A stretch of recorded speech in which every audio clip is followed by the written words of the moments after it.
हम पढ़ रहे थे न्यूक्लियर फिजिक्स। पहले क्या था कि रॉन्ग स्टेटमेंट थी कि मास अलग एक फिजिकल अलग क्वांटिटी है, एनर्जी अलग है, तो यानी कि टोटल मास कंजर्व रहता है और टोटल एनर्जी कंजर्व रहती है। बाद में यानी कि एनर्जी कंजर्वेशन और मास कंजर्वेशन, हम तो एनर्जी कंजर्वेशन ही पढ़ते थे। इसमें फिर आइंस्टाइन ने क्या बताया कि ये गलत है। उसने क्या बताया कि टोटल मास और एनर्जी जो है वो कंजर्व है, यानी कि मास एनर्जी में कंजर्व हो सकती है, कन्वर्ट हो सकती है, और एनर्जी मास में। तो E = mc², उसने फॉर्मूला दिया कि अगर मास दे रखा हो तो एनर्जी बना सकते हैं उसकी। तो उसके लिए न्यूक्लियर रिएक्टर चाहिए, यानी कि रिएक्शन करवानी पड़ेगी। किसी भी पार्टिकल को जोड़ रहे हैं तो एनर्जी रिलीज होती है, तोड़ रहे हो तो एनर्जी देनी पड़ेगी। तो हम इस तरीके से जितने भी हैं सबको तोड़ सकते हैं, तो हर एक में एनर्जी देनी पड़ेगी। वो एक बार तो तोड़ सकते हो आप उसको, मान लो हीलियम न्यूक्लियस है, एक बार तो एनर्जी दे दी, तोड़ दिया आपने, दोबारा फिर दोगे। तो इसीलिए न्यूक्लियर रिएक्टर होता है, ताकि रिएक्शन होती रहे, ताकि रिएक्शन क्या होती रहे, मिलती रहे आपको, उसको एनर्जी मिलती रहे, वो टूटता रहे, एनर्जी मिलती रहे, वो टूटता रहे। तभी तो एटम बम उस केस में बनता है कि एनर्जी चेन रिएक्शन होती है, पढ़ेंगे आगे न्यूक्लियर फिजन और न्यूक्लियर फ्यूजन रिएक्शन। तो इसीलिए न्यूक्लियर रिएक्टर की जरूरत पड़ती है। एक बार तो आपने दे ही दी एनर्जी, एक बार तो दे ही सकते हैं, हर किसी को तोड़ सकते हैं। एनर्जी दे तो टूट जाएगा, अपने आप तो टूटेगा नहीं, अपने आप तो ऐसे टूटेगा नहीं। एनर्जी दे देते हैं तो फिर वो एक बार तो टूट जाएगा, बाद में फिर दोबारा एनर्जी देना कितना लंबा प्रोसेस हो जाएगा। तो इसलिए न्यूक्लियर रिएक्टर अगर बन जाए तो वो एनर्जी देते रहेंगे, होती रहेगी वो एनर्जी, फिर उसमें फिर आगे चेन रिएक्शन बनती रहती है। उसके टूटने में जो एनर्जी रिलीज हुई वो आगे टूटने आपको तोड़ा, तोड़ने के बाद वो क्या हो गया, अलग अलग हो गए, यानी कि मास हो गया, तोड़ दिया तो आपने क्या होगा, एनर्जी देनी पड़ेगी, फिर कुछ ना कुछ वो कन्वर्ट होंगे, फिर वो कन्वर्ट होंगे तो फिर एनर्जी रिलीज होगी, फिर आगे चेन रिएक्शन होगी। तभी तो न्यूक्लियर रिएक्टर का काम, यही काम है न्यूक्लियर रिएक्टर का। तो कि हर किसी को तो वो किस तरीके से टूटेगा, कितनी एनर्जी देनी पड़ेगी हर किसी को तोड़ने के लिए, तो वो सब कुछ होगा। तो इसलिए न्यूक्लियर रिएक्टर बन जाए तो हर किसी को तोड़ा जा सकता है, मतलब अभी भी तोड़ा जा सकता है बट एक बार ही होगा, वो बार बार एनर्जी देनी पड़ेगी। तो E = क्या हो जाएगा, mc² according to the relation कि 1 kg मास के बदले में इतनी एनर्जी बन सकती है 9 × 10⁻16 जूल, और ये कितनी हो जाएगी kWh में चेंज करके तो 2.5 × 10⁻10। ये हमने कर ही लिए थे। पेयर प्रोडक्शन क्या होता है, एक फिनोमिना है जिससे एनर्जी मास में कन्वर्ट हो सकती है, और पेयर एनिहिलेशन क्या होगा, जिससे मास एनर्जी में कन्वर्ट हो सकता है। यानी कि पेयर प्रोडक्शन में था क्या था, एक गामा का फोटोन डाला जिसका खुद का मास नहीं है, एनर्जी है इसके पास, ये इसकी जो एनर्जी थी वो कितनी थी 1.02 मेगा इलेक्ट्रॉन वोल्ट। इसको न्यूक्लियस ही एक हैवी न्यूक्लियस से टक्कर मराई तो 2 पार्टिकल बाहर आए। अब पार्टिकल वर्ड आ गया तो आप कल पूछ ही रहे थे कि शेप क्या होगी, शेप तो कुछ पता नहीं, कि स्फीयर भी हो सकती है, आर्बिट्रेरी है, हर जगह अलग अलग मिलेगी। अब एग्जिस्ट करते तो पार्टिकल वर्ड आ गया तो सॉलिड ही होगा। अब जैसे एयर मॉलिक्यूल है, पार्टिकल हम सोइल मिट्टी के, तो ये सोइल जो मिट्टी का भी पार्टिकल होता है उससे भी बहुत कम साइज होता है इनका, तभी तो दिखाई नहीं देते। तो एक बार से अगर आई जाए तो सॉलिड होते हैं, मतलब पार्टिकल वर्ड आ गया ना तो सॉलिड ही होगा। तो यानी कि 2 पार्टिकल बाहर आते हैं, इनके इसका तो मास था नहीं, गामा का फोटोन ये मासलेस होता है, मास नहीं है, एनर्जी थी बस। और पहले इसकी प्रॉपर्टी देख ली हैवी न्यूक्लियस की, और इसके साथ टक्कर मरवाने के बाद प्रॉपर्टी देखी, दोनों में क्या रही थी, सेम। तो यानी कि 2 पार्टिकल बाहर आए, वो किसके बदले में है, एनर्जी के बदले में। इन दोनों की कुछ ना कुछ मास था, यानी कि एनर्जी के बदले में क्या बन गई, मास।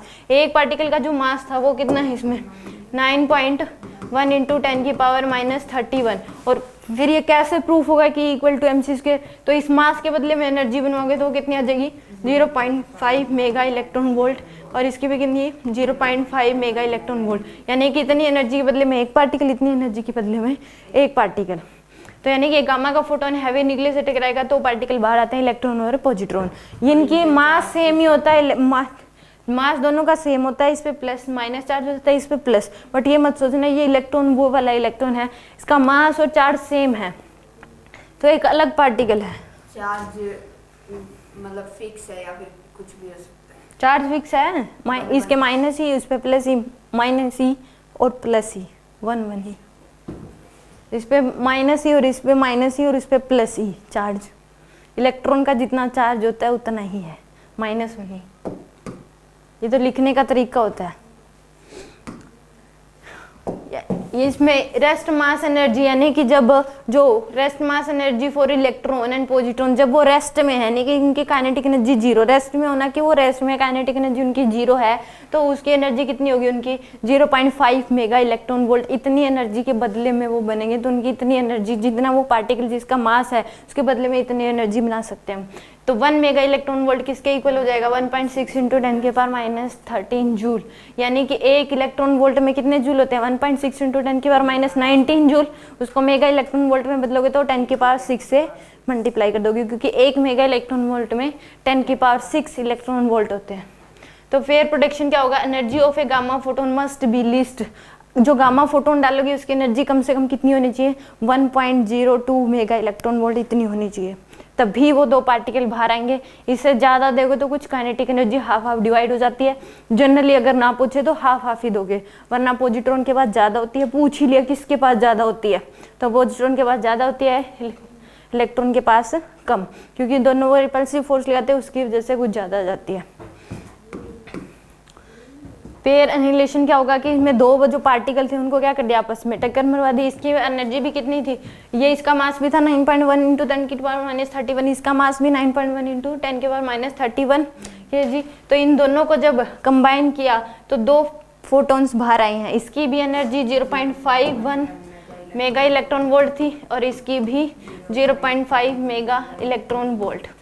तो यानी कि दो ही पार्टिकल बाहर आएंगे, ये नहीं है कि एक पार्टिकल बाहर आ जाए और उसकी एनर्जी 1.02 मेगा इलेक्ट्रॉन, दो पार्टिकल बाहर आएंगे और जिनकी एनर्जी इतनी होगी। अगर इनकी एनर्जी काइनेटिक एनर्जी 0 है, ये दोनों दो रेस्ट पार्टिकल को टक्कर मरवाइए तो इतनी होंगी। इनकी कुछ काइनेटिक एनर्जी होगी पहले से, जब टक्कर मरवाने से पहले, तो वो भी फोटोनिक एनर्जी में कन्वर्ट हो जाएगी। ठीक है, मान लो 2 थी इनकी kinetic energy, 2 mega electron volt इसकी, 2 इसकी, तो एक फोटोन जो बाहर आएगा उसकी एनर्जी हो जाएगी 2.51 मेगा इलेक्ट्रॉन वोल्ट। ठीक है, इसमें ये दिखा रखा है कि यहाँ पे एक न्यूक्लियस है, उससे गामा का फोटोन टकराया, तो ये क्या होगी, ये दो पार्टिकल्स, यानी कि पेयर एनिहिलेशन और यहाँ पे पेयर प्रोडक्शन होता। ये क्वेश्चन तो कर ही लिए थे। फिर इसमें हमको दिखाया गया है कि उसने आइंस्टाइन ने क्या करके देखा कि हीलियम न्यूक्लियस, यानी कि हीलियम न्यूक्लियस किससे बना है, 2 प्रोटॉन 2 न्यूट्रॉन से। तो उन्होंने पहले इनका अलग अलग मास कैलकुलेट किया और कंबाइन करने के बाद एक हीलियम न्यूक्लियस मिल गया। तो उसका मास देखा तो वो मास क्या आ रहा था, में कैलकुलेटेड मास से कम आ रहा था, कम। मेजर्ड मास जो है वो कैलकुलेटेड मास से क्या आ रहा था, कम। इंडिविजुअली इनका मास देखा, उनको जोड़ दिया। मान लो 2 प्रोटॉन है, इनका मास ले लिया, 2 न्यूट्रॉन का मास कैलकुलेट कर लिया कितना आना चाहिए, तो जोड़ने के बाद भी उतना ही आना चाहिए था, बट वो क्या आ रहा था, कम। तो यानी कि उसको खुद उसने आर्टिफिशियल बना के देखा कि 2 प्रोटॉन 2 न्यूट्रॉन, तो उस केस में उसका मास खुद उसने बनाया आर्टिफिशियली, तो उसका मास कितना आना चाहिए था, इतना आना चाहिए था, बट आया कितना, इतना। यानी कि उसने देखा कि जब ये कंबाइन होते हैं तो इनका हल्का हल्का मास क्या हो जाता है, कम हो जाता है, और वो मास किस में बदल जाता है, एनर्जी में। ठीक है, तो उसको जो मास कम हुआ उस मास को क्या बोलते हैं, मास डिफेक्ट। और उसमें एनर्जी, जब ये कंबाइन होते हैं तो मास कम हो जाता है, और मास कम होने वो मास किस में कन्वर्ट हो जाता है, एनर्जी में, और उस एनर्जी को बोलते हैं बाइंडिंग एनर्जी। उस एनर्जी को क्या बोलते हैं, बाइंडिंग एनर्जी। मास डिफरेंस यानी कि मास डिफेक्ट क्या होगा, जो मेजर्ड मास है और कैलकुलेटेड मास है, मेजर्ड मास माइनस कर दो, उसको ही मास डिफेक्ट बोलते हैं। तो यानी कि उस मास डिफेक्ट इतना होगा, वो उसके बदले में एनर्जी बनाओगे तो वो होगी 28.6875। और एक होती है बाइंडिंग एनर्जी पर न्यूक्लियन, यानी कि एक न्यूक्लियन के बदले में कितनी एनर्जी रिलीज हुई होगी, तो वो कितनी होगी, 7 मेगा इलेक्ट्रॉन वोल्ट होती है approximate in case of helium nucleus. ठीक है, न्यूक्लियन मतलब प्रोटॉन न्यूट्रॉन दोनों को ही बोलते हैं, तो वो कितनी होगी, ये याद रखनी है, 7 मेगा इलेक्ट्रॉन वोल्ट। अब इसको दोबारा से तोड़ना है तो इतनी एनर्जी देनी पड़ेगी, तभी ये चारों अलग अलग होंगे। बाइंडिंग एनर्जी तो जो सबका मिला के है, हाँ। और बाइंडिंग एनर्जी इसने भी मान लो इसने भी 7 करी, इसने भी 7, इसने भी 7, इसने भी 7, ये इसने इतना मास इसका कम हुआ, उसके बदले में 7 मेगा इलेक्ट्रॉन वोल्ट, इसका भी इतना ही हुआ तो इसने 7 मेगा इलेक्ट्रॉन वोल्ट, इसकी भी 7 मेगा इलेक्ट्रॉन वोल्ट, और इसकी भी। चारों की अलग अलग है, वो तो बाइंडिंग एनर्जी पर न्यूक्लियन। एक का मास जो कम हुआ उसके बदले में कितनी एनर्जी बनी, और कंबाइन करने पे जब ये कंबाइन हुए तो सबका थोड़ा थोड़ा मास कम हो गया, उसके बदले में जो एनर्जी बनेगी that is the binding energy, total binding energy उनकी। अब इसको तोड़ना है तो इतनी एनर्जी देनी पड़ेगी आपको, तो ये अलग अलग हो जाएंगे। ठीक है, तो यानी कि जिसकी बाइंडिंग एनर्जी पर न्यूक्लियन सबसे ज़्यादा होगी, जिस ज़्यादा होगी वो ही ज़्यादा स्टेबल होगा, उसको तोड़ना उतना ही मुश्किल होगा। ठीक है, कि कोई पूछ ले कि मोस्ट स्टेबल कैसे होगा, तो जिसकी बाइंडिंग एनर्जी पर न्यूक्लियन ज़्यादा वो ज़्यादा स्टेबल होगा। समझ आया? तो यानी कि मास डिफेक्ट क्या होता है, mass of proton plus mass of neutron में से माइनस कर दोगे मास ऑफ न्यूक्लियस, यानी कि difference between calculated mass and measured mass is called mass defect. ठीक है, यानी कि the difference of between the sum of masses of nucleon consist nucleon, यानी कि न्यूक्लियस जितने न्यूक्लियंस कंसिस्ट करता है उनका मास, उसमें से क्या कर दोगे rest mass of nucleus minus कर दोगे तो उसको क्या बोल देंगे मास डिफेक्ट। एक होती है binding energy. Binding energy of nucleus is defined as the minimum energy required to separate nucleons, यानी कि एक न्यूक्लियस को मिनिमम कितनी एनर्जी हम दें कि जो न्यूक्लियंस हैं वो क्या हो जाए एक दूसरे से इनफाइनाइट डिस्टेंस पे चले जाएं, उसको बोलते हैं बाइंडिंग एनर्जी। ठीक है, तो बाइंडिंग एनर्जी क्या हो जाएगी कि मिनिमम एनर्जी देनी पड़ेगी किसी न्यूक्लियस को ताकि जो उसमें न्यूक्लियंस हैं वो क्या हो जाए इनफाइनाइट डिस्टेंस पे चले जाएं, तो उसको बोलेंगे बाइंडिंग एनर्जी। बाइंडिंग एनर्जी क्या होती है डेल्टा एम सी स्क्वायर, वो क्या हो जाएगी जेड एम पी क्या हो जाएगा मास ऑफ जेड क्या है एटॉमिक नंबर, तो यानी कि एक न्यूक्लियस में जितने एटॉमिक नंबर हो गए उसमें से एक प्रोटॉन के मास से मल्टीप्लाई कर दे तो टोटल मास ऑफ प्रोटॉन आ जाएगा, plus atomic mass minus atomic number कर दें तो क्या हो जाएंगे number of nucleons, number of neutrons, और एक न्यूट्रॉन के मास से मल्टीप्लाई कर दे तो total mass of neutron minus mass of nucleus into में सी स्क्वायर। तो ये बाइंडिंग एनर्जी का फॉर्मूला है। तो एक binding energy range from 2.23 mega electron volt for the heavy hydrogen, आगे पढ़ेंगे जब न्यूक्लियर फ्यूजन रिएक्शन, तो उस केस में एक हैवी हाइड्रोजन जो उसकी बाइंडिंग एनर्जी कितनी होगी 2.23 mega electron volt to the about 1800 mega electron volt for uranium. Uranium की 1.1 वो उसकी बाइंडिंग एनर्जी पर न्यूक्लियन है, ये टोटल हाँ बाइंडिंग एनर्जी रेंज। ठीक है, ध्यान से देखा करो वो ग्राफ किस चीज का है तभी तो। अब एक होती है binding energy per nucleon, the average energy required to remove a single nucleons, यानी कि अगर एक न्यूक्लियस है उसमें से एक न्यूक्लियन बाहर निकालना है तो कितनी एनर्जी देनी पड़ेगी उसको बोलते हैं बाइंडिंग एनर्जी पर न्यूक्लियन। जैसे हीलियम न्यूक्लियस के केस में 7 है, तो यानी कि वो क्या हो जाएगी average binding energy to remove a single nucleon from nucleus to infinite distance is called average binding energy per nucleon. Higher the average binding energy per nucleon greater is the stability of the nucleus. ठीक है कि binding energy और binding energy per nucleon में फर्क है। Binding energy तो total कितनी देनी पड़ेगी जितने भी न्यूक्लियंस हैं उनको दूर दूर करने के लिए, और बाइंडिंग एनर्जी पर न्यूक्लियन के एक न्यूक्लियस में एक न्यूक्लियन को दूर करने के लिए जो एनर्जी देनी पड़ेगी निकालने के लिए उसमें से।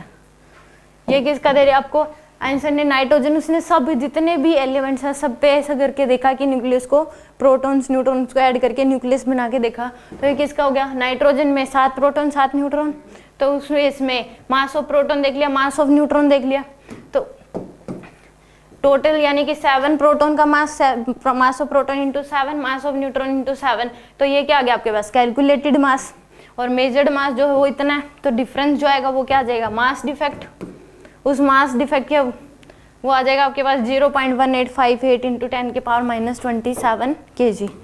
अब इसके बदले में जो एनर्जी बाइंडिंग एनर्जी होगी वो कितनी हो जाएगी 104.5 मेगा इलेक्ट्रॉन वोल्ट, और बाइंडिंग एनर्जी पर न्यूक्लियन 14 से डिवाइड कर देंगे तो कितनी आ जाएगी 7.4 मेगा इलेक्ट्रॉन वोल्ट अप्रोक्सीमेट। ठीक है,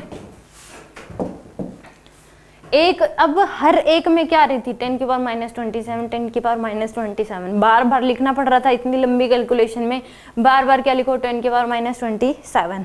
तो यानी कि उसने क्या बताया कि आइंस्टाइन को यानी कि प्रॉब्लम हो रही थी, तो उसने इसका एक ऐसी यूनिट चाहिए थी जिससे ये क्या आ जाए 10 की पावर -27 खत्म हो जाए। तो यानी कि 1 AMU को उसने बताया कि वो यूनिट क्या ली उसने 1 AMU, और एक AMU में 1.6605 इंटू 10 की पावर -27 kg होते हैं। तो यानी कि लगभग जो मास ऑफ प्रोटॉन है उसको 1 AMU बोल सकते हैं, अप्रोक्सीमेट, बिल्कुल नहीं अप्रोक्सीमेट, कुछ ज़्यादा ही होगा प्रोटॉन का मास तो इसके कंपैरिजन में, बट अप्रोक्सीमेट 1 AMU बोल सकते हैं उसको। Mass of neutron 1 AMU। अब हीलियम न्यूक्लियस है, हीलियम न्यूक्लियस यानी कि 2 प्रोटॉन 2 न्यूट्रॉन, तो उसका मास 4 AMU बोल सकते हैं। ठीक है, बट बाइंडिंग एनर्जी निकालने के लिए डेसिमल के बाद सारे डिजिट लेने पड़ेंगे आपको, एग्जैक्ट AMU की वैल्यू लेनी पड़ेगी।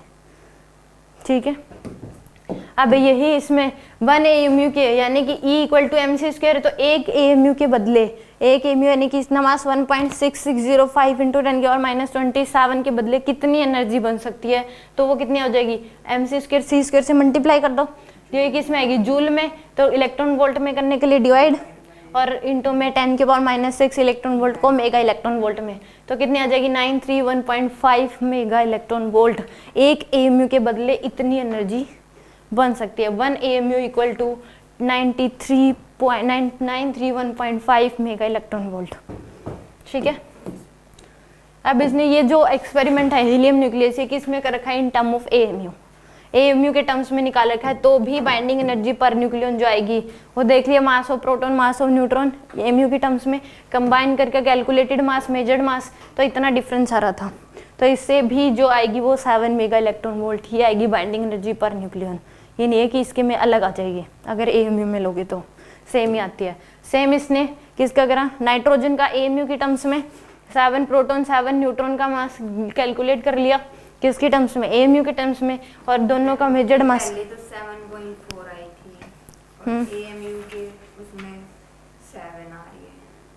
किस में आ रही 7.2? 7.4 जब हमने इसको केजी दिखाओ। में लिया नाइट्रोजन की, हाँ, नाइट पर न्यूक्लियन 7. हीलियम की है ये 7, हीलियम की तो 7 ही है, पीछे भी केजी में देखो, पीछे हीलियम की कितनी है, 7.4 नाइट्रोजन की है, वो 7.4 ही आ रही है, देखो सेम ही आ रही है, अलग कैसे आ गई, वो नाइट्रोजन की सॉरी हीलियम की 7 ही ग्राम में लिया, केजी में लिया था तब भी 7 आई थी, आप एएमयू लोगे तो भी सब 7 ही आएगी, क्योंकि लगभग लिया तो आपने एग्जैक्ट ही है, बस उसको एएमयू में ले लिया। एक हमने बताया था कि बाइंडिंग एनर्जी कर्व क्या होता है, किस किस के बीच होता है, बाइंडिंग एनर्जी पर न्यूक्लियन और एटॉमिक मास के बदले में एटॉमिक नंबर, मास नंबर बोल दो, एटॉमिक नंबर, उन दोनों के बीच होता है। तो इस केस में बाइंडिंग एनर्जी कर्व में हाइड्रोजन का बाइंडिंग एनर्जी क्या हो जाएगी पर न्यूक्लियन 1.1, ये 2 होंगे इसमें, एक प्रोटॉन एक न्यूट्रॉन, तो यानी कि H2 की बात हो रही है, तो कितनी हो जाएगी 0.1 होगी एक उसकी न्यूक्लियन की। तो इस केस में सबसे ज़्यादा जो स्टेबल, जिसकी बाइंडिंग एनर्जी पर न्यूक्लियन सबसे ज़्यादा होगी, वो सबसे ज़्यादा आयरन होगा। तो यहाँ से एक इस केस में और फिर डिक्रीज होती जाती है, और 50 से लेके 80 तक जो ग्राफ रहता है वो क्या रहता है, फ्लैट। और इसमें जो इवन न्यूक्लियाई हैं, जैसे कार्बन हो गया, ऑक्सीजन हो गया और हीलियम, ये अपने अड़ोसी पड़ोसी से क्या है, ज़्यादा स्टेबल है। ठीक है, इसकी कुछ प्रॉपर्टी हैं कि अगर एक जो ऑलमोस्ट क्या होगी, उसमें फ्लैट पार्ट होगा, जब क्या होगा एटॉमिक नंबर 50 to 80, और बाइंडिंग एनर्जी जो होगी वो कितनी होगी 8.5, और आयरन सबसे ज़्यादा स्टेबल है क्योंकि इसकी बाइंडिंग एनर्जी पर न्यूक्लियन सबसे ज़्यादा है 8.8 मेगा इलेक्ट्रॉन वोल्ट।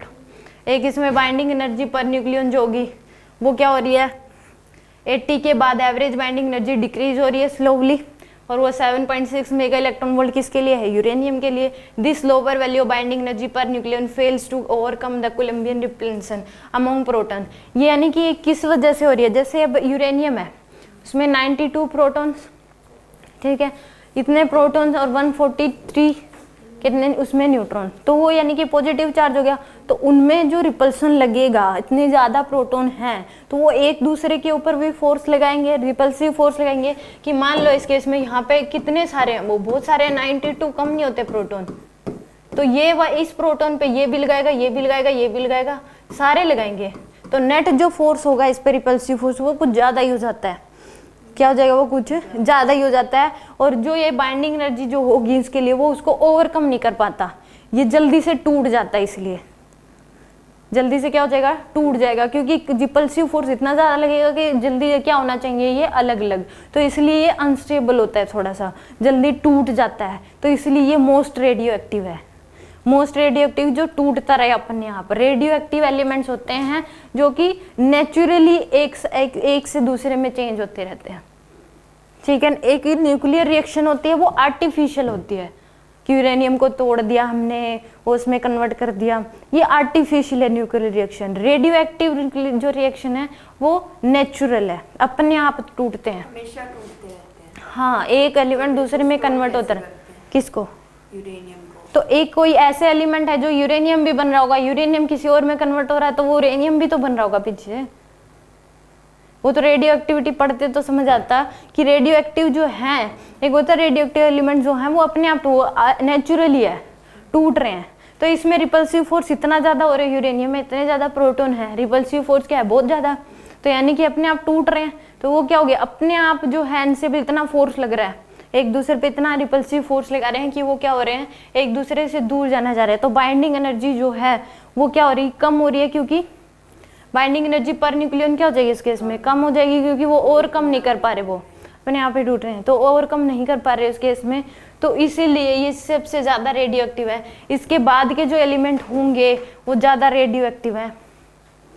अब डाल के देखो, क्योंकि वो जो फोर्स लग रहा है उनके बीच वो बहुत ज़्यादा लग रहा है, तो इसलिए वो अपने आप टूट रहे हैं, तो वो नेचुरली टूट रहे हैं अपने आप।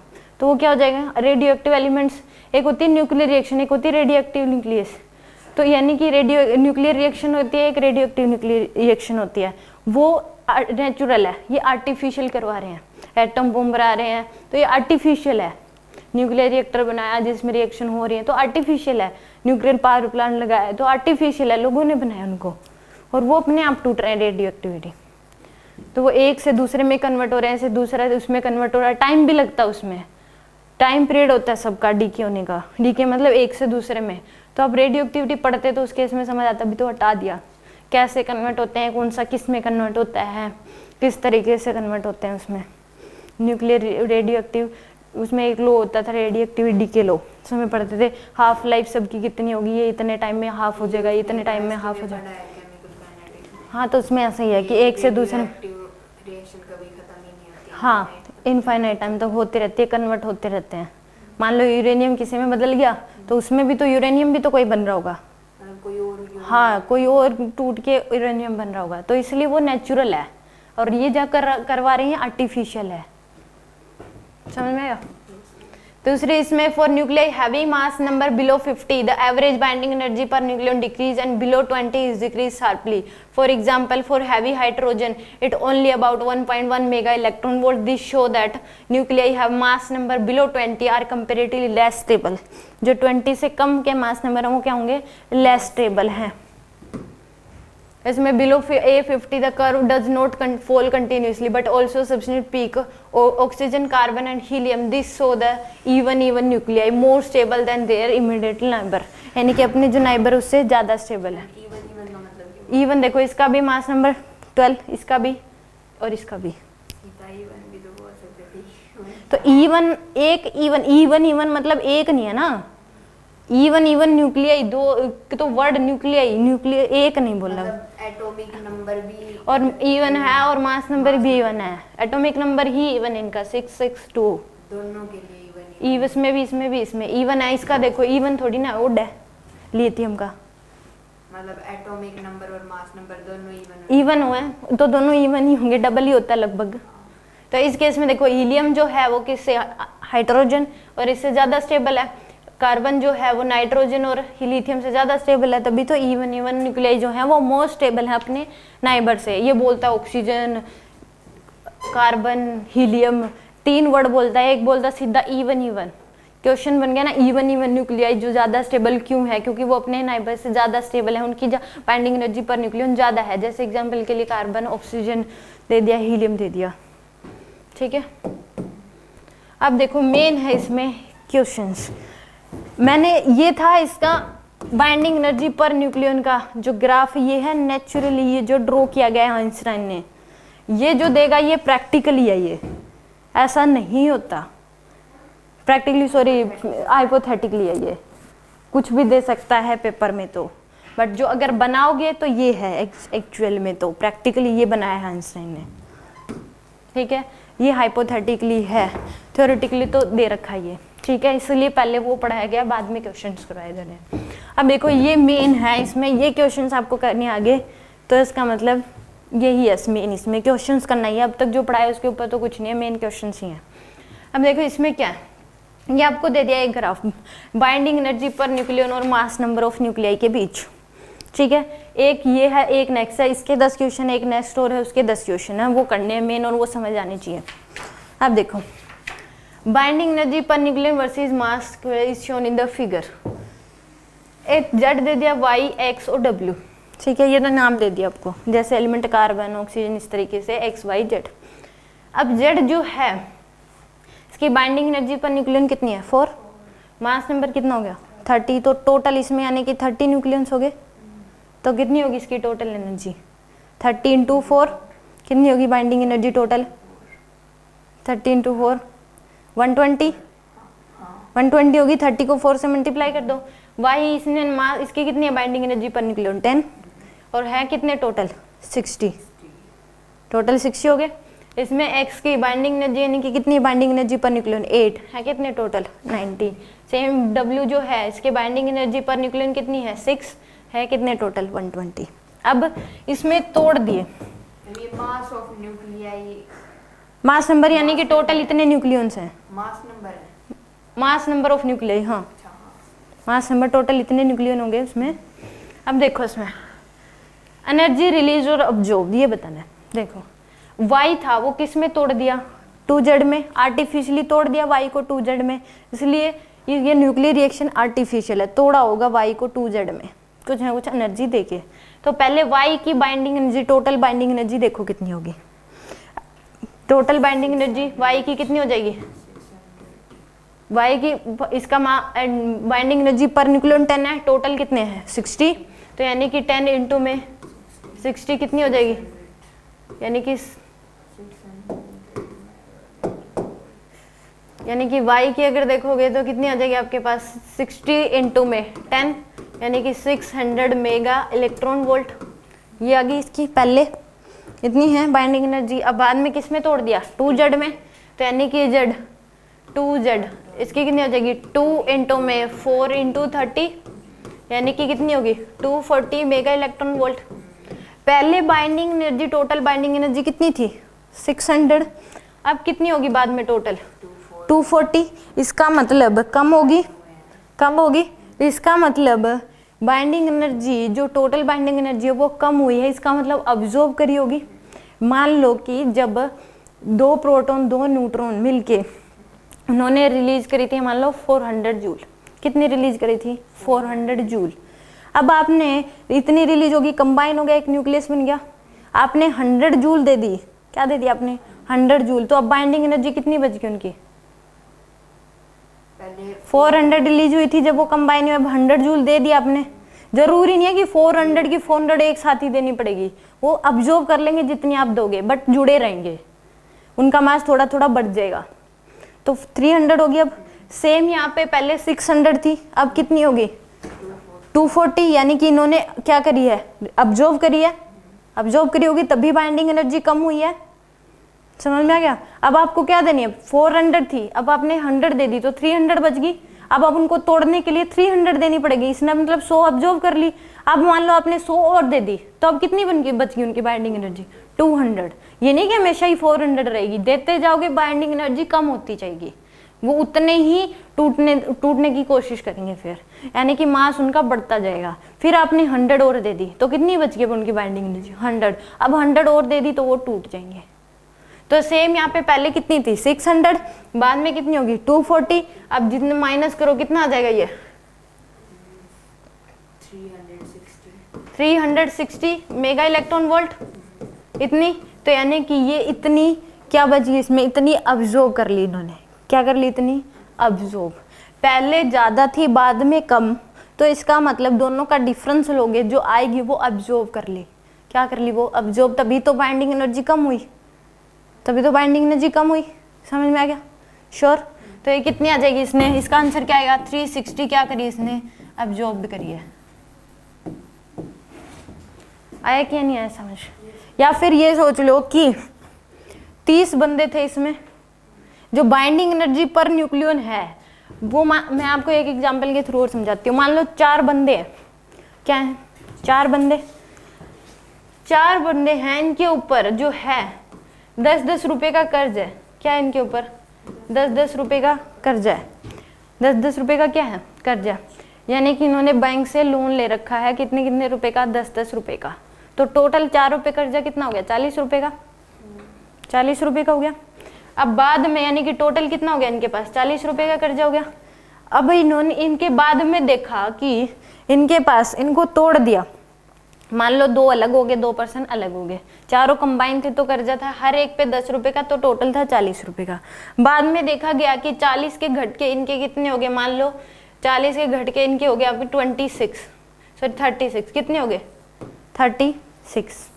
तो इसका मतलब इनके बैंक का पहले 40 का कर्जा था, अब कितने का है 36 का। इसका मतलब इनके पास कहीं से पैसे आए तभी इन्होंने बैंक के कर्जा चुकाया होगा 4 रुपए का, तभी तो कम हुआ इनका, यानी कि इन्होंने अब्जॉर्ब करेंगे कहीं ना कहीं से, तो इनके जो कर्ज है वो कम हुआ, समझ में। यानी कि सेम यहाँ पे जो ये 10 रुपए था, ये क्या था, binding energy per nucleon, binding energy क्या था पर न्यूक्लियन 10 रुपए, ठीक है। अब वो बाइंडिंग एनर्जी पर न्यूक्लियन कम होगी, अब 36 है तो अब कितने कितने हो गए 9 रुपए हो गए एक के ऊपर, तो कम हुई है। तो यानी कि बैंक का कर्जा चुकाया है, तो इसका मतलब कहीं ना कहीं से पैसे आए हैं, कहीं ना कहीं से क्या है पैसे आए हैं। सेम यहाँ पे था वाई के ऊपर 60 लोग थे, हर एक के ऊपर कितना कर्जा था 10-10 का। अब बाद में वो 2 पार्ट्स में डिवाइड हो गए 30 और 30 में, 30 इनके ऊपर कितना कर्जा था, सभी के ऊपर कितना था 30 में डिवाइड हो गया, यानी कि 4 का हो गया, कम हो गया। इसका मतलब इन्होंने क्या ली होगी अब्जॉर्ब करेगी, यानी कि मल्टीप्लाई करके देखा तो क्या कर लिया इन्होंने अब्जॉर्ब करिए, तब भी बाइंडिंग एनर्जी क्या हुई कम। पहले अगर ज्यादा बाद में कम तो अब्जॉर्ब हुई होगी, पहले अगर कम बाद में ज्यादा तो मतलब रिलीज करती। आगे क्वेश्चन करेंगे तो समझ आ जाएगा। ये पहला समझ आया, श्योर। अब दूसरा देखो, W था वो किस में टूट गया 2Z में। ये भी देखना जरूरी है कि इसका जितना पहले मास नंबर था इनका भी उतना ही होना चाहिए। पहले देखो इसका मास नंबर 60 था ना, अब 2Z में टूटा तो 30 मास नंबर तो सेम ही है, मास नंबर सेम होना चाहिए, नहीं है तो वो क्वेश्चन ही नहीं है, गलत है वो क्वेश्चन, फिर नो आंसर, नॉट पॉसिबल ऐसा लिखोगे फिर उसमें। इसका 60 था, इसका 60। अब इसका कितना है W का 120, 2Y में टूटा मतलब 120 हो गया, y प्लस वाई 60 प्लस 60 120 हो गया, तो सही है इसका मतलब। अब इसकी देखो पहले कितनी थी W है, इसके ए कितने है, ये 120 न्यूक्लियंस है, एक के ऊपर कितने का बाइंडिंग एनर्जी कितनी है, 1 की 6, तो टोटल कितनी हो जाएगी 120 इंटू में 6,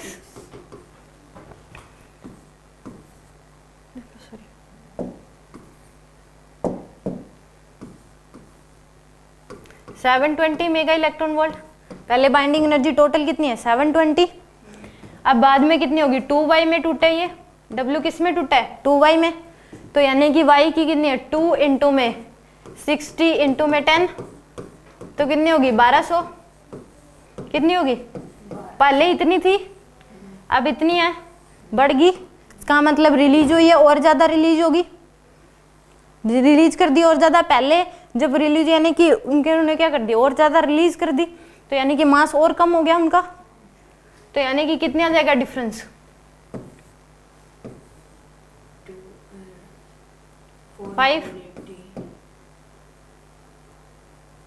5 नहीं आएगा क्या, नहीं हाँ सॉरी 480 मेगा इलेक्ट्रॉन वोल्ट। तो क्या हुई है, ये रिलीज हुई है, क्या हुई है रिलीज्ड, तो यानी कि इसका आंसर आ जाएगा 480 रिलीज्ड।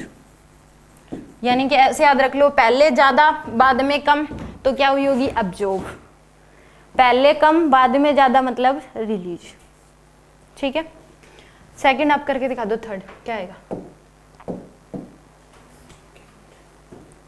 इसके 10 पार्ट है, 5 मैं कर लेती हूँ, 5 आप कर लेना।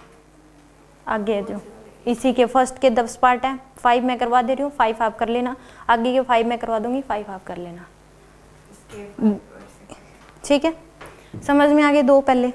थर्ड देखो y प्लस एक्स जो है वो किस में टूटा है z प्लस w में, तो y मतलब 60 इंटू 10 600 प्लस x मतलब 90 इंटू में 8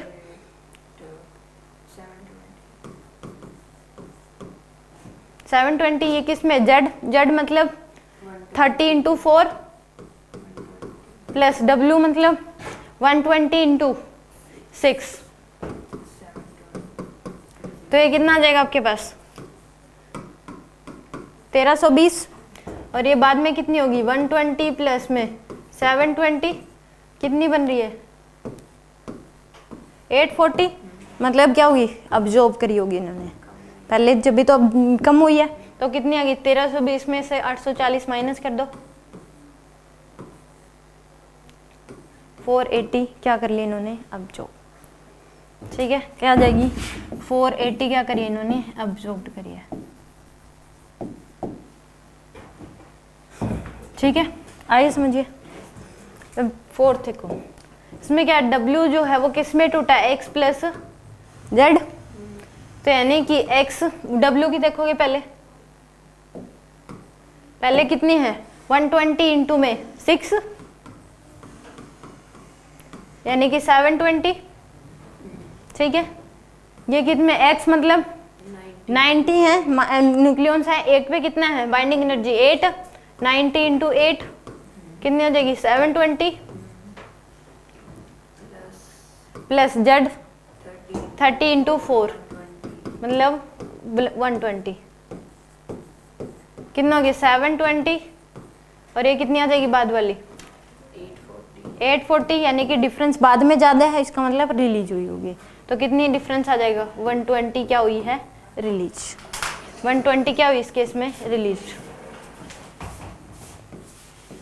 आगे समझ अब देखो नेक्स्ट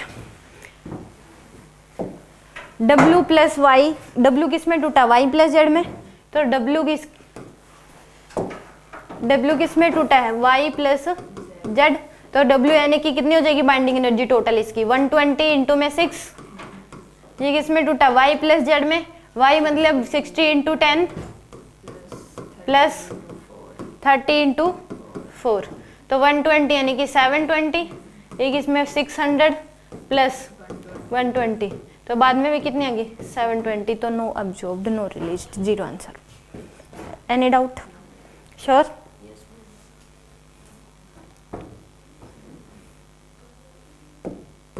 ये कर लोगे आप पांचों? अब इसके देखें, इसमें भी ये जनरली दे रखा आपको theoretically graph binding energy per nucleon versus mass number का।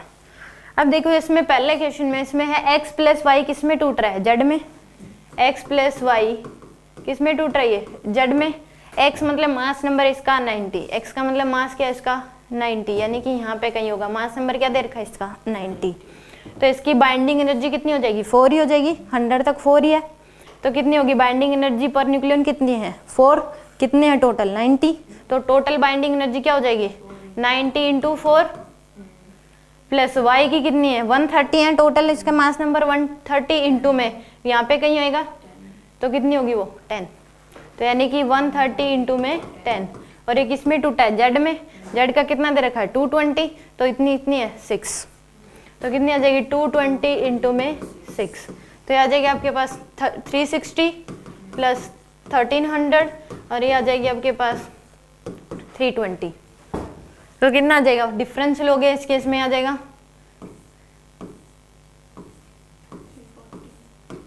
ये आ जाएगा 1320 यानी कि 340, बाद में कम है पहले ज़्यादा है तो मतलब रिलीज होगी, अब्जॉर्ब हुई है, क्या हुई है अब्जॉर्ब करिए तभी तो बाइंडिंग एनर्जी कम हुई, तो कितनी होगी 340 अब्जॉर्ब्ड, इसका आंसर आ जाएगा आपके पास 340 अब्जॉर्ब्ड।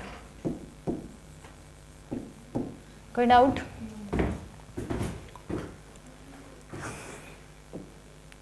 अब सेकंड में क्या है z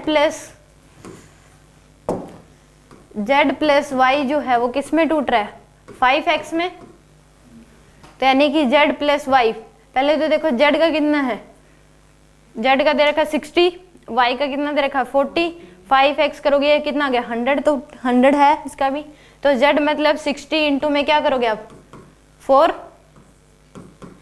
60 है टोटल उसका मास नंबर, और बाइंडिंग एनर्जी पर न्यूक्लियन कितनी है 4, टोटल कितनी हो जाएगी 60 इंटू 4, y जो है इसका 40 दे रखा है, 40 इंटू में क्या आ जाएगा 4, और 5x 5 इंटू में 20 इंटू में 4 क्या आ जाएगा, ये कितनी आ जाएगी 240 प्लस 160 80 इंटू में 5 400, तो कितना आ जाएगा आपके पास 300, ये भी कितना है 400, बाद में भी कितना हो गया 400, तो no observe no release, 0।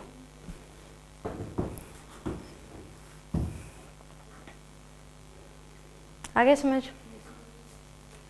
Next, x plus Y, x plus Y किस में टूट रहा है, जेड में। x प्लस वाई किस में, जेड में, तो x मतलब 60 इंटू में 4 प्लस y 90 इंटू 4 और z मतलब 150 इंटू 10, तो आ जाएगा आपके पास 240 प्लस 360 1500, तो यानी कि आ जाएगा आपके पास 33900 और बाद में कितनी है 1500, तो कितनी रिलीज हुई कि अब्जॉर्ब हुई, 600 सॉरी रिलीज हुई कि अब्जॉर्ब हुई, 900 रिलीज, पहले कम है बाद में ज़्यादा है, तो इसका मतलब 500 रिलीज कर दी और ज़्यादा, तो 500 900 रिलीज आएगा, इस बात का ज़रूर ध्यान रखना। नेक्स्ट देखो, x जो है वो किस में टूट रहा है, y प्लस z, x का मतलब 120 इंटू में 10 और ये किसके इक्वल आ जाएगा, y मतलब 80 इंटू 4 प्लस z मतलब 40 इंटू 4, तो 1200, पहले 1200 थी टोटल बाइंडिंग एनर्जी, बाद में 160, तो 1200 और ये कितनी हो जाएगी टोटल, 480 कितनी आ रही है 480, तो डिफरेंस ले लो 720, 720 क्या ही होगी अब्जॉर्ब्ड, आंसर आ जाएगा 720 अब्जॉर्ब्ड।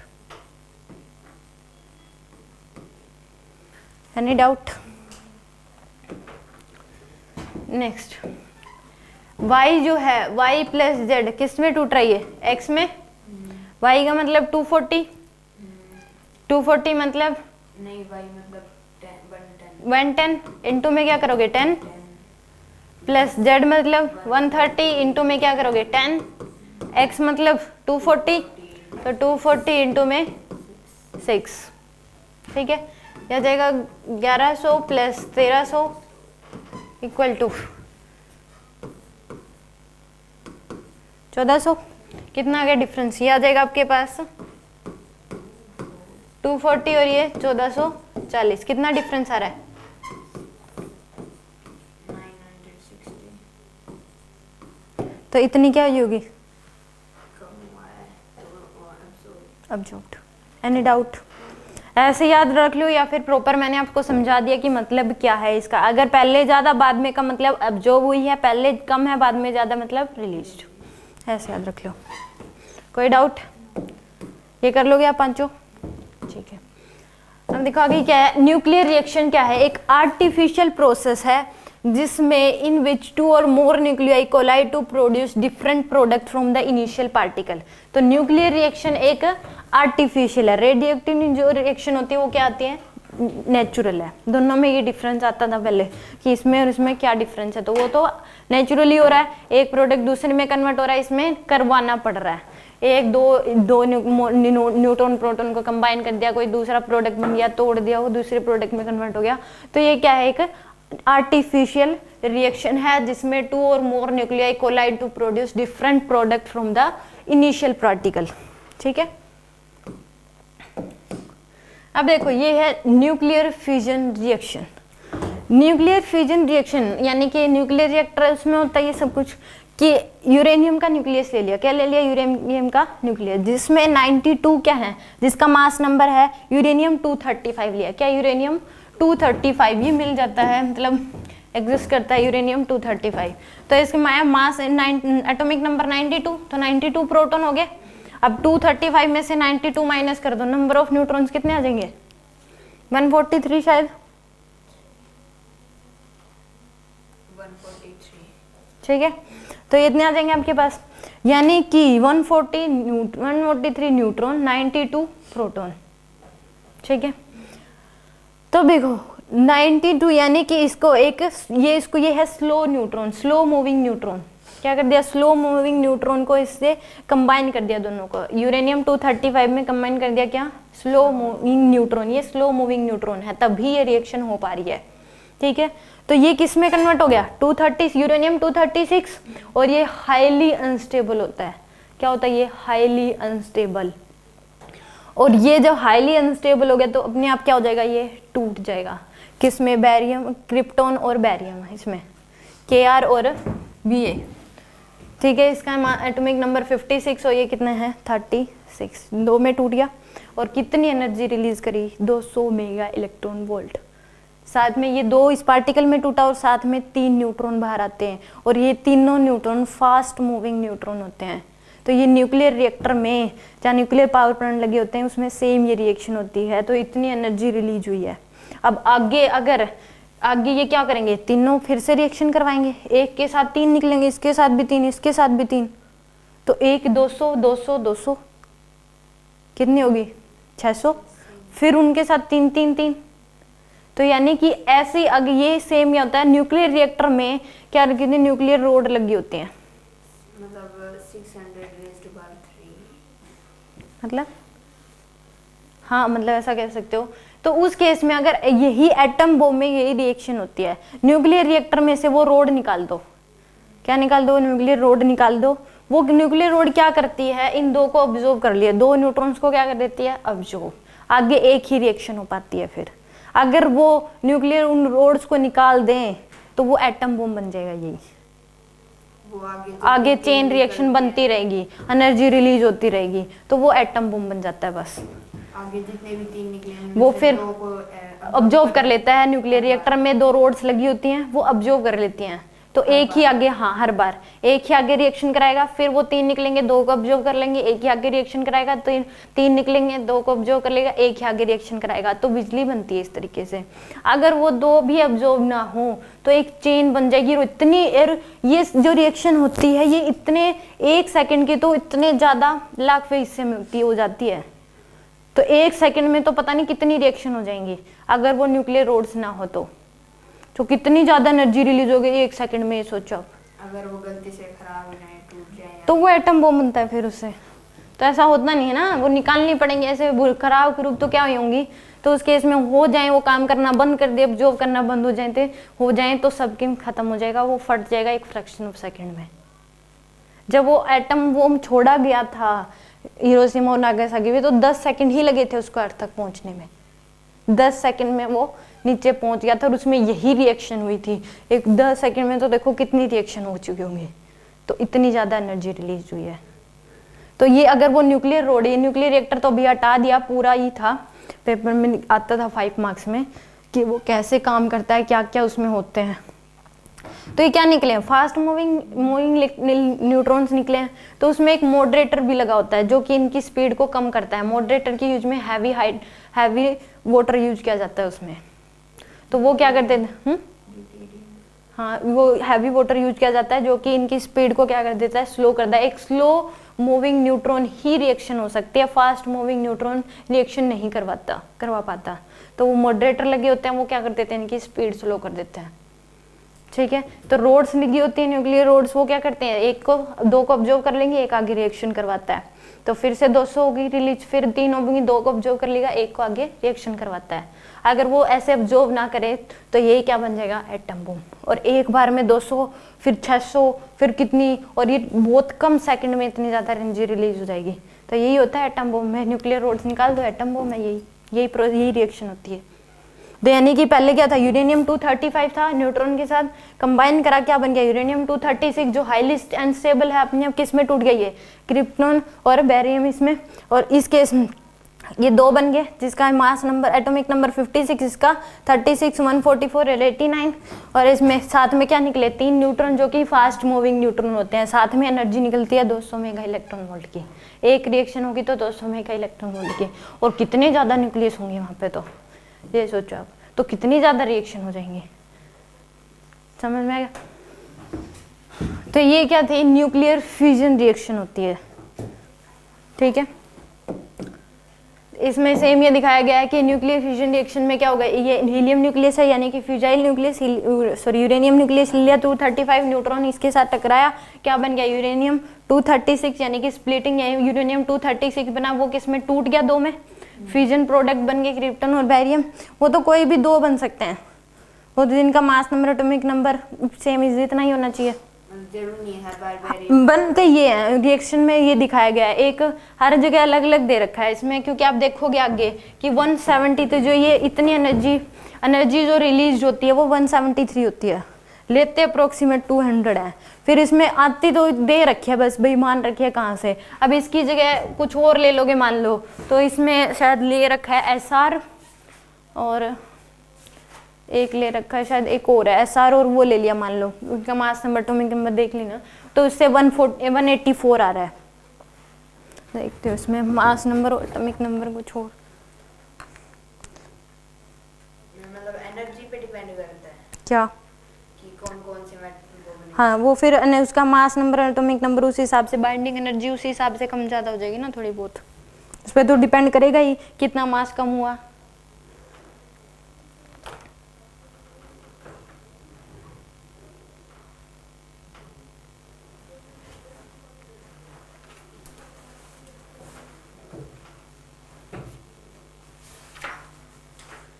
SR और XC होते हैं, SR और XC होते हैं, तो उस केस में फिर 182 आता है ये समथिंग। इसमें क्यों हुआ, क्योंकि देखो इसमें इसका जो मास नंबर है इसको निकालोगे, इसका जो मास हो गया टोटल, इन दोनों का मास जो है वो कम आएगा, इसका ज़्यादा आएगा, रिएक्टेंट का प्रोडक्ट का कम आता है, कम आएगा तभी एनर्जी रिलीज होगी, वो मास किस में कन्वर्ट हो गया, एनर्जी में, तो इसका ज़्यादा होगा इसका कम होगा, मास डिफेक्ट आता है कुछ। इनकी भी टोटल बाइंडिंग एनर्जी पर न्यूक्लियर निकालोगे और इनकी निकालोगे तो इनकी ज़्यादा आएगी इसके कंपैरिजन में, ठीक है। तो यानी कि ये सेम, ये आगे 3 न्यूट्रॉन निकले, इससे 3 तो चेन रिएक्शन बनती है, यही एटम बम होता है, फिर आगे ये 3 फिर से रिएक्शन करा देंगे, फिर निकल जाएंगे, फिर आगे कर देंगे, फिर निकलेंगे, तो ये क्या बन जाती है कि इस तरीके से एटम बम बनता है। पर जो न्यूक्लियर पावर प्लांट 3 जगह ही लगे हुए हैं पूरे शायद इंडिया में, तो वो एनर्जी बनाने में, अगर ऐसा ना हो, मान लो कि जितने भी दुनिया के पास जितने भी मतलब जितने भी लोग, इंडिया हो गया, USA हो गया, रशिया हो गया, जितने एटम बम हैं, अगर वो ना हो तो कहीं पे भी बिजली कभी जाए ना, उसके रेट इतने कम हो जाए, अगर वो सारी एनर्जी बिजली बनाने में यूज हो तो, ठीक है, एटम बम और ये ना बनाए, और वो सारी की सारी जितनी एनर्जी एटम बम बनाने में लग रही है, वो सारी की सारी एनर्जी अगर इलेक्ट्रिसिटी बनाने में यूज हो तो कभी खत्म ही ना हो। अगर कोई न्यूक्लियर, बस देखो वही बात है, मैंने दो में सब कुछ खत्म ही हो जाए, अगर ये सोच देखा है कि 10 एटम बम डाल दिए जाएं तो सब कुछ खत्म हो जाएगा, फिर वो बना ही रखते हैं भाई, देखो बना रहे हैं, क्या ही कर सकते हैं।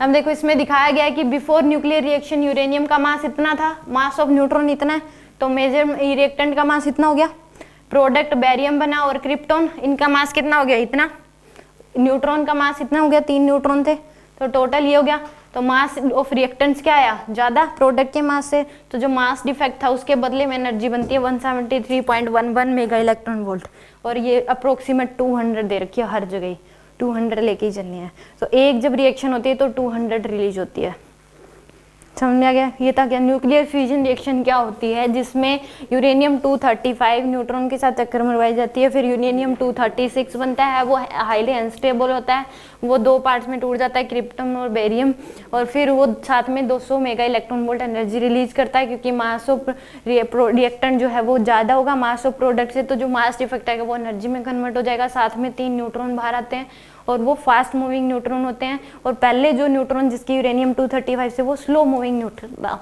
तो उसमें मॉडरेटर लगे होते हैं न्यूक्लियर रिएक्टर में, जो उनकी स्पीड क्या कर देते हैं फास्ट, और न्यूक्लियर रोड्स लगी होती हैं वो क्या कर लेते हैं 2 न्यूट्रॉन्स को ऑब्जर्व कर लेंगे, एक ही आगे रिएक्शन कराता है बिजली बनाने के लिए, अगर ऐसे ना हो तो वो एटम बम बन जाएगा, चेन रिएक्शन बनती रहेगी, ठीक है।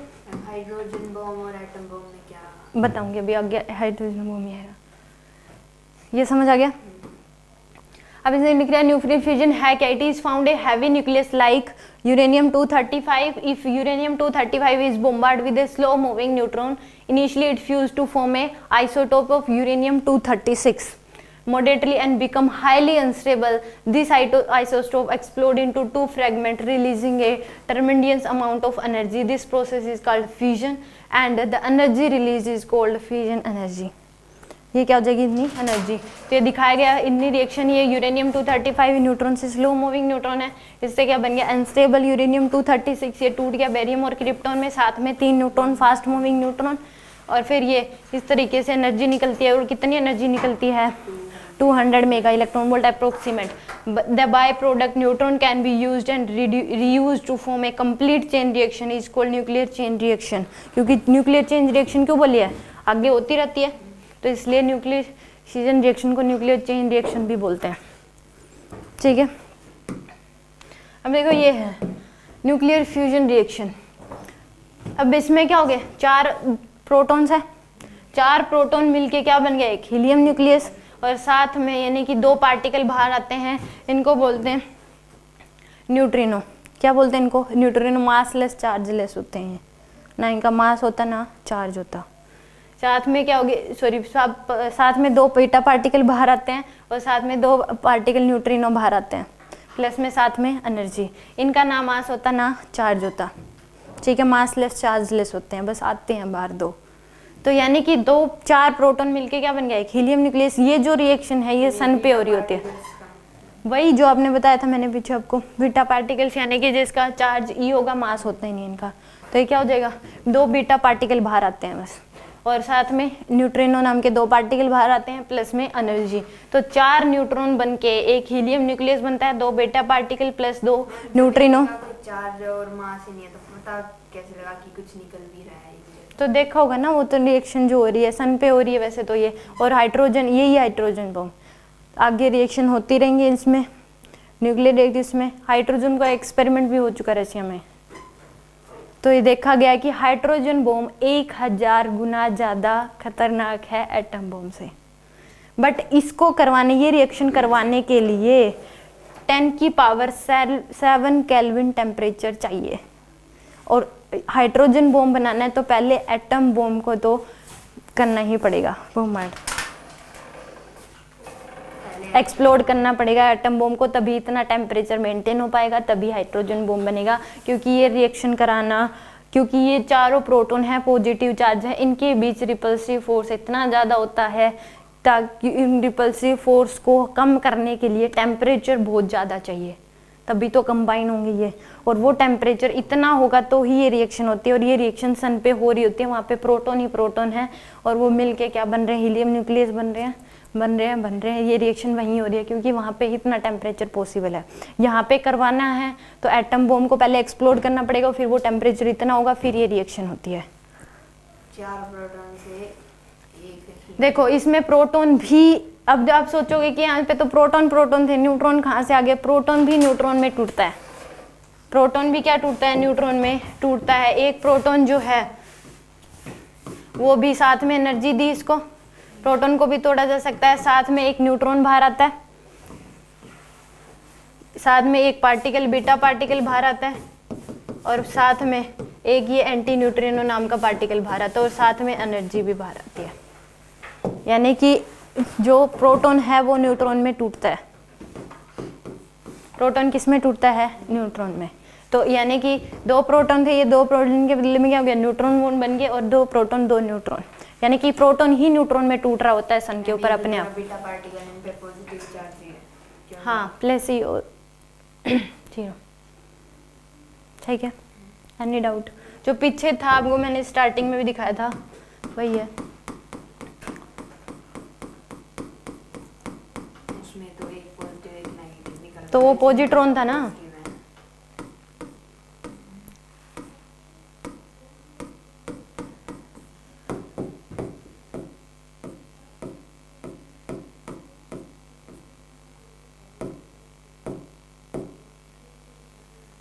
पॉजिट्रॉन, बीटा पार्टिकल बोल देते हैं इसको. वो नहीं है यहाँ वहाँ पे, बस आता है बाहर, क्या करें.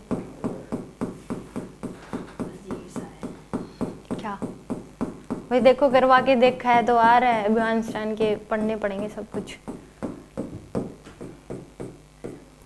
तो यानी कि इसमें क्या हो गया, प्रोटॉन ही किस में टूटता है, न्यूट्रॉन में। न्यूट्रॉन प्रोटॉन एक एनर्जी दोगे तभी टूटेगा, ऐसे तो टूटेगा नहीं। तो साथ में यानी कि एनर्जी दी तो प्रोटॉन न्यूट्रॉन में टूटता है, साथ में एक बीटा पार्टिकल बाहर आता है, साथ में एक न्यूट्रॉन नाम का पार्टिकल बाहर आता है, और साथ में एनर्जी होती है। अब इसमें पहले इन चारों का प्रोटॉन का मास देखो, यानी कि ये हो गया। तो इस केस में दोनों साइड इक्वल भी होने चाहिए। देखो नंबर ऑफ मास नंबर कितना हो गया 4, यहाँ पे 4 है, बाकी की नहीं है, 4 हो गया, ये भी 2 2 कितना हो गया 4, 4 और ये 2 पॉजिटिव, तो एक हो गया ना, तो 2 आते हैं ना बाहर, तो 1 1 2 नहीं हो गए, ठीक है, सेम होते हैं। तो यानी कि ये क्या है, हाइड्रोजन बॉम्ब बनता है ऐसे, ये रिएक्शन होती रहेगी। अब इसमें एक क्वेश्चन है, अब देखो इसमें, अब पहले इसमें कितना, यानी कि 4 प्रोटॉन का मास देख लिया, टोटल रिएक्टेंट का मास इतना हो गया एएमयू के टर्म्स में, जहां तक भी आपको एएमयू में ही मिलेगा। अब इसमें हीलियम न्यूक्लियस बना, उसका मास देख लिया, इनटू में 2 पॉजिट्रॉन, इसको 2 से मल्टीप्लाई कर दो, एक का ही लिख रखा है ये, इनटू में क्या कर दो 2। मास ऑफ न्यूट्रिनो तो 0 होता है, मैंने बताया था, 2 जो पार्टिकल बाहर आते हैं न्यूट्रिनो नाम के, वो मासलेस चार्जलेस होते हैं, ठीक है। और मास ऑफ टोटल प्रोडक्ट कितना हो गया, तो रिएक्टेंट का क्या, प्रोडक्ट का मास कम है, रिएक्टेंट का ज्यादा है, तो यानी कि मास कम हुआ, तो वो किस में कन्वर्ट हो गया, एनर्जी में। और कितनी एनर्जी बाहर आती है, इतनी एनर्जी होती है, तो एग्जैक्ट ही आती है 25 मेगा इलेक्ट्रॉन वोल्ट। अब इसमें एक क्वेश्चन है, आपके माइंड में आ रहा हो तो बताओ, सबके आता है लगभग, अब आप सोच लो।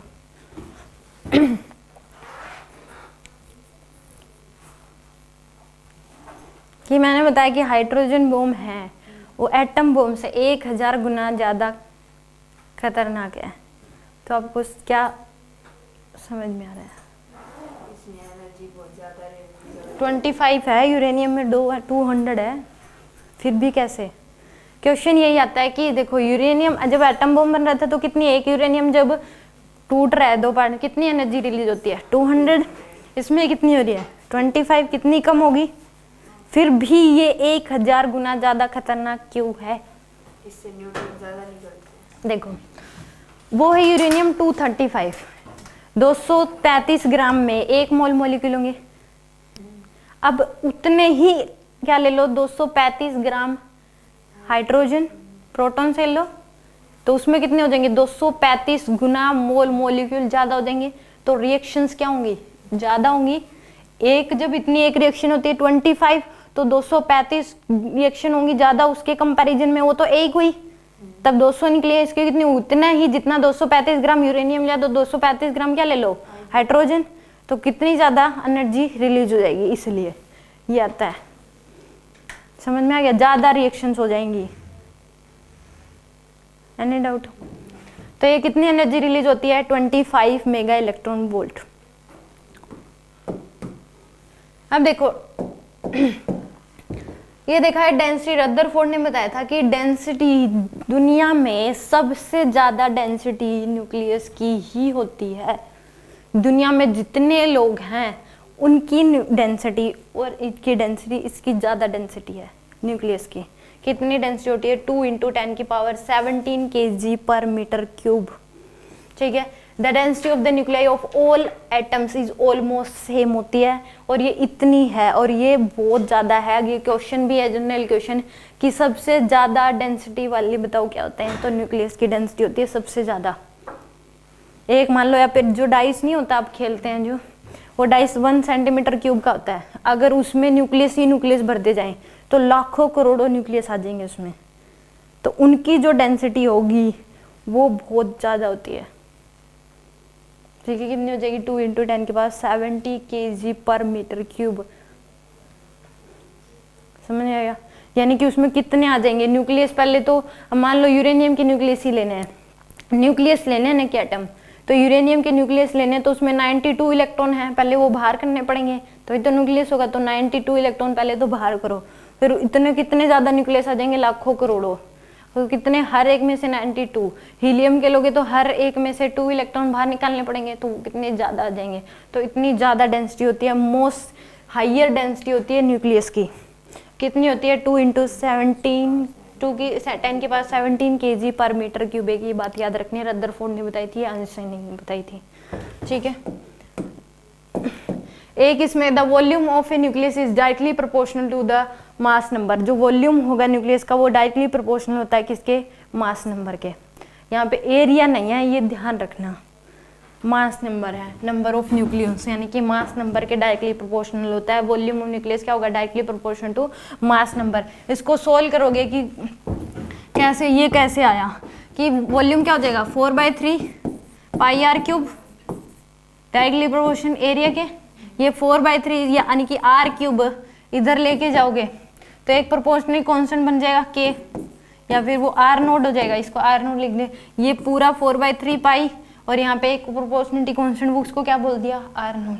तो यहाँ पे क्या आ गया, इनटू में ए, मान लो कोई भी ऐसे कर लो इसको, यहाँ पे मान लो कि 4/3 पाई आर क्यूब इंटू में के ए आ गया। अब इसको इधर ले जाओ तो क्या आ जाएगा, आर क्यूब के इंटू में 3/4 पाई इंटू में ए। इस पूरे को और दोनों साइड अब क्या कर दो, क्यूब कर दो, तो ये आ जाएगा आर। इसको पूरे को एक कांस्टेंट क्यूब करने के बाद एक कांस्टेंट आता है आर नोड ही, वो क्या आ जाएगा, आर नोड ए की पावर 1/3, ये आता है आर नोड। इसकी रफली वैल्यू है 1.2 इंटू 10 की पावर -15, रफली है, ये इम्पेरिकल वैल्यू होती है, इम्पेरिकल वैल्यू बोल दिया, यानी कि रफली, एग्जैक्ट वैल्यू नहीं है ये इसकी, रफली कैलकुलेट की गई। आर नोड की वैल्यू 1.2 इंटू 10 की पावर -15, तो यानी कि आर इक्वल टू क्या हो जाएगा, रेडियस हो गया न्यूक्लियस का, इक्वल टू क्या होगा, आर नोड ए की पावर 1/3।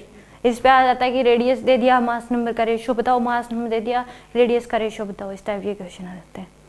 आगे समझ, कोई doubt? This is the nuclear physics.